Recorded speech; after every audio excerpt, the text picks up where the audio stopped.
Assalamualaikum warahmatullahi wabarakatuh. Di sini kami akan menyampaikan materi mata kuliah Hukum Kekayaan Intelektual dengan tema 2 yang berjudul Hak Cipta yang disusun oleh kelompok 4 yang beranggotakan ada Salahuddin Afif Naufal dengan NIM 222111276, kemudian ada Ismina Pencari dengan NIM 222111295, dan lalu ada Krisna Ardian Nugroho dengan NIM 222111299, dan saya sendiri Safrila Dewi Windarti dengan NIM 222111310, dan yang terakhir ada Tita Febriana Setiawati dengan NIM 232111332. Langsung saja, yang pertama ada pengertian hak cipta, yaitu hak eksklusif yang diberikan kepada pencipta suatu karya atas hasil ciptaannya. Hak ini berlaku secara otomatis tanpa perlu didaftarkan selama karya tersebut sudah berbentuk nyata. Contohnya seperti lagu, buku, program komputer, atau karya seni lainnya. Dengan adanya hak cipta, pencipta memiliki kendali penuh atas penggunaan dan penyebaran karya tersebut. Lalu kemudian yang selanjutnya ada dasar hukum di Indonesia. Hak cipta di Indonesia diatur dalam Undang-Undang Nomor 28 Tahun 2014 tentang Hak Cipta.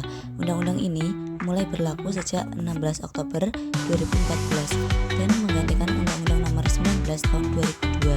Tujuan dari undang-undang ini adalah untuk melindungi hak-hak pencipta secara moral dan ekonomi, memberikan kepastian hukum, serta mendorong pertumbuhan kreativitas dan inovasi di berbagai bidang.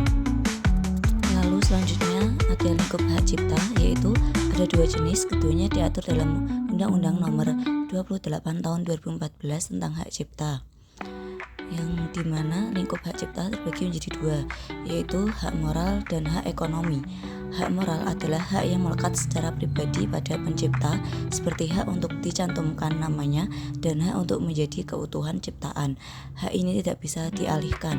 Sedangkan hak ekonomi adalah hak untuk mendapatkan keuntungan dari ciptaannya, seperti menjual, memperbanyak, atau menayangkan secara komersial.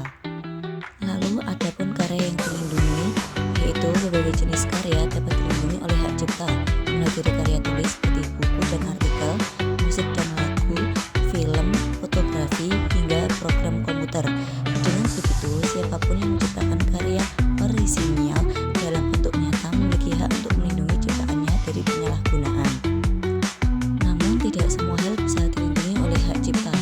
Ada yang tidak dapat dilindungi, yaitu seperti ide atau konsep yang belum diwujudkan, metode kerja, sistem, berita umum, serta peraturan atau putusan pengadilan tidak termasuk dalam perlindungan hak cipta. Hal ini penting untuk dibedakan agar kita tahu mana yang bisa diklaim dan mana yang bersifat umum.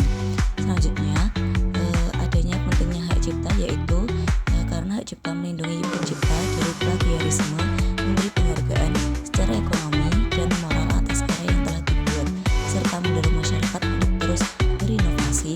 Dengan hak cipta, hasil kerja keras pencipta tidak bisa diambil alih atau digunakan sembarangan oleh pihak lain. Maka penting baginya adanya hak cipta untuk para pencipta dan masyarakat yang memiliki karya tersebut. Selanjutnya, pendaftaran hak cipta. Yang pertama, mengisi formulir pendaftaran, yaitu permohonan pendaftaran ciptaan diajukan kepada Menteri Hukum dan Hak Asasi Manusia Republik Indonesia dengan cara mengisi formulir yang disediakan dalam bahasa Indonesia dan diketik. Pendaftaran juga dapat dilakukan secara elektronik melalui situs e-hakcipta.wizip.go.id. Yang kedua, melampirkan contoh ciptaan-ciptaan dan uraian atas ciptaan yang dimohonkan, yaitu pemohon wajib melampirkan contoh ciptaan sesuai jenisnya, misalnya 2 eksemplar buku atau karya tulis. Yang ketiga, melampirkan bukti kewarganegaraan pencipta atau pemegang hak cipta, yaitu pemohon wajib melampirkan fotokopi KTP atau bukti tertulis yang menerangkan tentang kewarganegaraannya. Yang keempat, melampirkan bukti badan hukum bila pemohon adalah badan hukum. apabila pemohon adalah suatu badan hukum. Pada surat permohonannya harus dilampirkan salinan resmi akta pendirian badan hukum tersebut atau fotokopi yang dilegalisasi notaris. Yang kelima, melampirkan surat kuasa bila melalui kuasa, yaitu jika permohonan pendaftaran hak cipta diajukan melalui kuasa, harus dilampirkan surat kuasa yang menyatakan pemberian wewenang. Kuasa harus merupakan warga negara Indonesia yang berdomisili di dalam negeri, dan bukti kewarganegaraan tersebut wajib dilampirkan bersama permohonan. Yang terakhir, membayar biaya permohonan, yaitu biaya pendaftaran hak cipta dan biaya administrasi terkait merupakan penerimaan negara bukan pajak yang diatur oleh Peraturan Pemerintah Republik Indonesia Nomor 45 Tahun 2014. Mulai tahun 2025, biaya pendaftaran hak cipta ditetapkan sebesar 200 per permohonan untuk semua jenis ciptaan.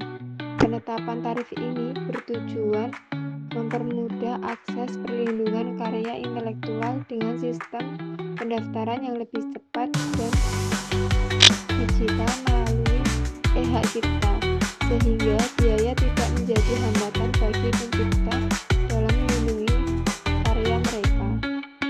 Kemudian, konsep perlindungan hak cipta. Perlindungan hak cipta diberikan apabila ide atau gagasan telah diwujudkan dalam bentuk nyata yang dapat dibaca, didengar, atau dilihat. Ruang lingkup perlindungan hak cipta mencakup karya di bidang ilmu pengetahuan, seni, dan sastra seperti karya tulis, musik, seni rupa, tari, sinematografi, program komputer, dan karya budaya tradisional sesuai Pasal 40 Undang-Undang Hak Cipta Nomor 28 Tahun 2014. Perlindungan ini bertujuan untuk memberikan hak eksklusif kepada pencipta atas hasil kreasinya selama jangka waktu tertentu, melindungi hak moral dan hak ekonomi pencipta, serta mencegah pelanggaran yang merugikan. Oleh karena itu, pemerintah menggantikan Undang-Undang Nomor 19 Tahun 2002 dengan Undang-Undang Nomor 28 Tahun 2014 untuk memperkuat perlindungan hak cipta di Indonesia. Jangka waktu perlindungan hak cipta. Jangka waktu hak cipta tergantung jenis ciptaannya. Hak moral berlaku selamanya, sedangkan hak ekonomi terbatas waktunya. Untuk ciptaan individu, perlindungan berlaku seumur hidup. Pencipta ditambah 70 tahun. Untuk ciptaan badan hukum seperti film, program komputer, dan fotografi berlaku 50 tahun sejak diumumkan. Hak terkait seperti pertunjukan dan siaran juga dilindungi 50 tahun. Setelah masa berlaku habis, karya masuk dominan publik, tetapi nama pencipta tetap harus dicantumkan. Pengalihan hak cipta dan lisensi. Pengalihan hak cipta adalah pemindahan hak ekonomi secara penuh dari pencipta kepada pihak lain, menjadikan penerima sebagai pemilik baru, sementara hak moral tetap pada pencipta. Lisensi adalah izin tertulis untuk menggunakan hak ekonomi tanpa memindahkan kepemilikan. Lisensi bisa bersifat eksklusif atau non-eksklusif. Perbedaan utamanya terletak pada kepemilikan. Pengalihan bersifat permanen, sedangkan lisensi hanya memberikan hak penggunaan terbatas.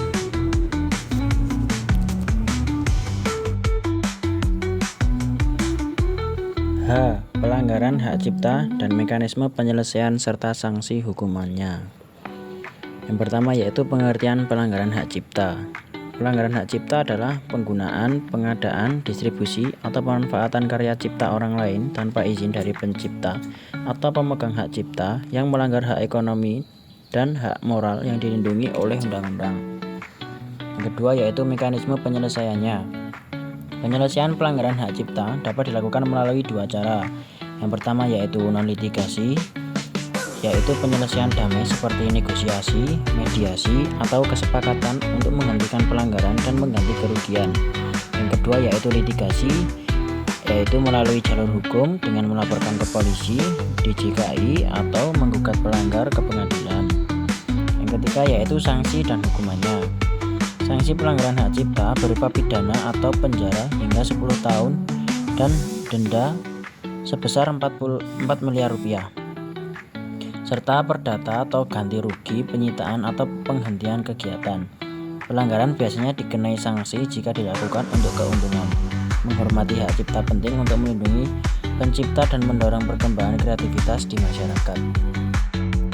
Kesimpulan, hak cipta adalah hak eksklusif pencipta atas karya di bidang ilmu, seni, dan sastra yang dilindungi oleh Undang-Undang Nomor 28 Tahun 2014. Perlindungan diberikan sejak karya diwujudkan dalam bentuk nyata dan berlaku dalam jangka waktu tertentu, seperti seumur hidup pencipta di